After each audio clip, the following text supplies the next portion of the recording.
everything comes from the heart then? Yes. Heart is the originator. Everything originates in heart, in feeling. We feel something, formalizes it, and then articulates it, and then from the mind we bring it into language. We speak it. So it becomes a bit more formal. And then we write it. Then it becomes even more formal. So from heart to head to words to writing. So this is a kind of process. So unless we have a great importance to heart and we give as much room and place for feelings and for heart, we will not be a holistic society. And we will not have a holistic philosophy. So we have to have head and heart in balance, head and heart in harmony. When those two go together, then we can create a holistic worldview. And when you say head, is there ego in there, or you just mean head as the intellect? The process of feeling, thinking, formulating, articulating, speaking, and writing is one process.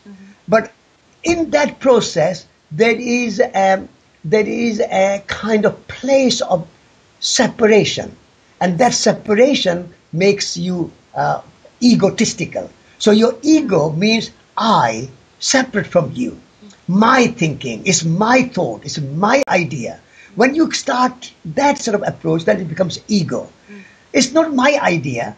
Ideas come to me from all corners of the universe.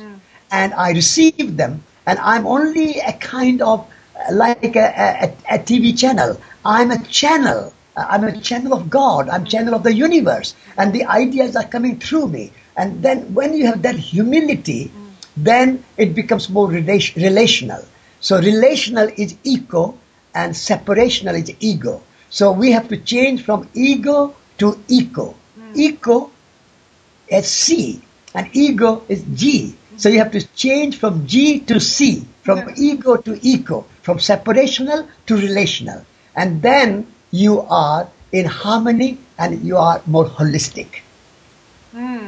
So it means communicating more with others too, and speaking out when when we're holding things back, I guess. Yes. When you are communicating with other people, you have to realize that you are learning from the other person as much as you are able to give your ideas. And because your ideas are not your ideas, they come through you, not from you. To paraphrase Khalil Gibran, like children come through you, not from you. In the same way, ideas come through you, not from you. So you don't own the ideas. There's no ownership. There's no copyright. It's a copyleft. So ideas are all there. They have been there, perennial wisdom. They have been there from time immemorial. We learn from the Buddha, we learn from Jesus Christ, we learn from Shakespeare, we learn from all the great poets and writers, Tolstoy and Gandhi and so on. So ideas are all there. We should not think that this is my idea or this is my house or this is my this and my that. I think this kind of possessive ownership idea, we have to free ourselves and we have to just share our ideas, and more you share, richer you become.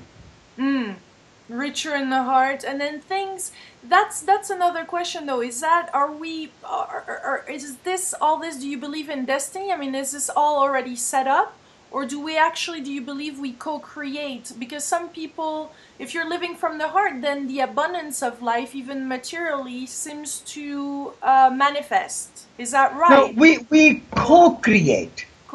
Because we are all creators. And we are part of the dance of Shiva. So creation, even the creation of the universe, is not a historical event. It is not that 20 billion years ago, a big bang and the world began, the earth began. And then it's a linear process, it's going on, and then one day it will end. This kind of linear thinking is not my way of thinking. I understand that creation is a continuous process. It's all the time happening, and we are part of that creation. So every person is a co-creator. Every living being is a co-creator. The trees are co-creators. Humans are co-creators. Animals are co-creators. Birds are co-creators. We are co-creating all the time. So this co-evolution, we are evolving together, we are creating together. There's no separation. There's no one God who created the world, or no one event which happened in the history billions of years ago. It's all the time, it's a dance of Shiva. And dance is not ending and not beginning. It's a continuous dance. So we are in some way magician in life, or as Deepak Chopra says, wizard. The life itself is a magic. And the existence is a miracle.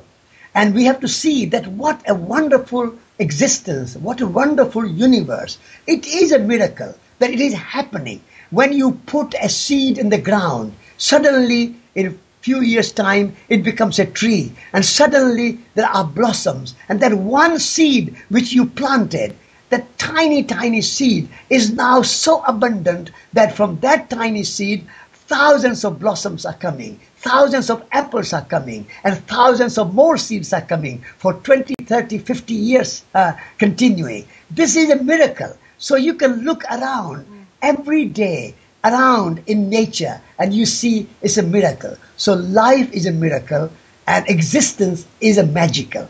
So magic and mystery and miracle are all around us. We just have to open our eyes and our consciousness and see and experience, and we will be joyful. And yeah, and it seems also to be okay to be in the unknown. Unknown is always there. However much we know, we will never know everything.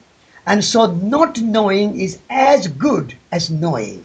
Almost you can say ignorance is as good as knowledge.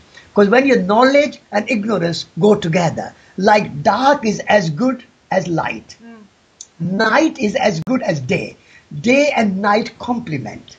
Dark and light complement. In the same way, knowledge and ignorance complement. Because we never know everything. We cannot know everything. Our head would be too full if we tried to know everything and remember everything. So remembering is good, forgetting is also good. And that's a good balance. It's a kind of complementary situation. So knowledge and ignorance dance together.